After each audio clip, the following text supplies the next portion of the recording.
కాంగ్రెస్ పార్టీకి సంబంధించి రేవంత్ రెడ్డి నిన్న చాలా సీరియస్ గానే మాట్లాడుతున్నాడట ఎమ్మెల్యేలతోటి, ఎంపీలతోటి, మంత్రులతోటి. ఏంది, ఎక్కువ కాంగ్రెస్ పార్టీ గెలవాలి, ఎక్కువ కాంగ్రెస్ పార్టీ సర్పంచులు గెలిస్తే 17 తారీఖు ఎలక్షన్లు అయిపోతే 21 తారీఖు ఎంపీటీసీ జెడ్పీటీసీ ఎన్నికలు వచ్చే అవకాశం ఉంది.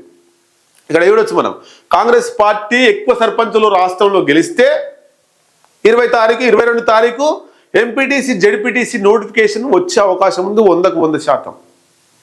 ఎందుకు? కాంగ్రెస్ పార్టీ పట్ల ప్రజలు ఆదరిస్తున్నారు, కాంగ్రెస్ పార్టీ పట్ల ప్రేమ చూపిస్తున్నారు అనేటువంటిది అర్థమవుతుంది. అంటే ఈ సిచ్యుయేషన్ని, ఈ సందర్భాన్ని క్యాచ్ చేసుకోవాలని రేవంత్ రెడ్డి వెంటనే ఎన్నికలకు పోయే అవకాశం ఉంది. ఒకవేళ కాంగ్రెస్ పార్టీకి తక్కువ సీట్లు వచ్చి బీఆర్ఎస్కి ఎక్కువ సీట్లు వస్తే ఈ ఎన్నికలను ఏప్రిల్లో పెడతాడు, ఎంపీటీసీ జెడ్పీటీసీ ఎలక్షన్లు. సో ఇక్కడ ఈ ఎన్నికల్లో వచ్చేటువంటి ఫలితాలన్నీ కూడా ఎంపీటీసీ ఎన్నికలు, ఎంపీటీసీ జెడ్పీటీసీ ఎన్నికలు ఇప్పుడు జరపల్లా, ఏప్రిల్లో జరపల్లా అనే దానికి ఈ ఎన్నికలే ఒక రెఫరెండంగా భావిస్తారు. మరి ఏప్రిల్ ఎందుకు జరపాలన్నప్పుడు ఇప్పుడు మనం చూడొచ్చు, 17 తారీఖు వరకు, 17న 3వ దశ ఎన్నికలు అయిపోతాయి తెలంగాణ రాష్ట్రంలో సర్పంచ్ సంబంధించి.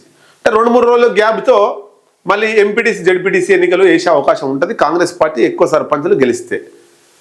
లేదు అన్నప్పుడు, ఎక్కువ సర్పంచులు గెలవకపోతే ఏప్రిల్లో మేడారం జాతర అయిపోవాలి, 10th ఎగ్జామ్స్, ఇంటర్ ఎగ్జామ్స్ ఇవన్నీ అయిపోయిన తర్వాత ఏప్రిల్లో పెడతాడు. కాబట్టి మేడారం జాతర కంటే ముందే ఎంపీటీసీ జెడ్పీటీసీ ఎన్నికలు కూడా జరుపుకోవాలన్న ఆలోచనలో రేవంత్ రెడ్డి ఉన్నాడు. కాకపోతే అది ఈ సర్పంచ్ ఎన్నికల ఫలితాలను చూసిన తర్వాతనే ఆ నిర్ణయానికి పోయే అవకాశాలు ఉన్నాయి. కాబట్టి ఎంపీటీసీ జెడ్పీటీసీ అభ్యర్థులు కూడా సర్పంచ్ ఎన్నికల మీద ఫోకస్ చేసి వదిలేయకండి, సర్పంచ్ ఎన్నికలను ఫోకస్ చేస్తూనే మీరు సంబంధించి మీ ఎన్నికలకు కూడా తయారు చేసుకోవాల్సినటువంటి అవసరం ఉంది. కాబట్టి ఎంపీటీసీ జెడ్పీటీసీ అభ్యర్థులు చాలా జాగ్రత్తగా 20-22 తారీఖు నోటిఫికేషన్ రాబోతుంది. కాంగ్రెస్ పార్టీ ఎక్కువ సర్పంచులు గెలిస్తే, ఇక ఎక్కువ సర్పంచులు గెలవకపోతే ఏప్రిల్లో నోటిఫికేషన్ వస్తుంది, రాసి పెట్టుకోండి. ఎమ్మెల్యేలకు కావాల్సిన మద్దతు ఇవ్వండి, అభ్యర్థుల ఎంపికలో స్థానిక లీడర్ల మధ్య ఏకాభిప్రాయం తీసుకురండి, అందుకు కావాల్సిన వ్యూహాలు అమలు చేయండి.